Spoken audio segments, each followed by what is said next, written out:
Hi అండి. అందరికీ వినాయక చవితి శుభాకాంక్షలు.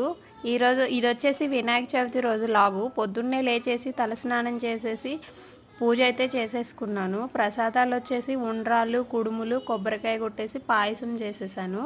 చలివిడి, వడపప్పు, పానకం ఇవన్నీ చేశాను.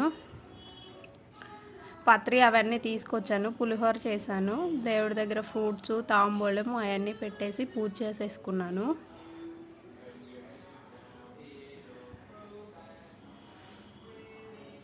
వినాయకుడిని అయితే బయట నుంచి కొనుక్కొచ్చామండి. లాస్ట్ ఇయర్ అయితే నేనే చేశాను. ఈ ఇయర్ పిల్లలతో కుదరదని చెప్పేసి బయటికి వెళ్ళి కొనుక్కొచ్చుకున్నాము. ఇది వచ్చేసి ఈవినింగ్ మళ్ళీ స్నానం చేసేసి ఈవినింగ్ అయితే దీపం పెట్టేశాను. మార్నింగ్ పెట్టిన ప్రసాదాలన్నీ తీసేసి ఈవినింగ్ మళ్ళీ రవ్వతో ఉండ్రాలు చేసి పెట్టానండి.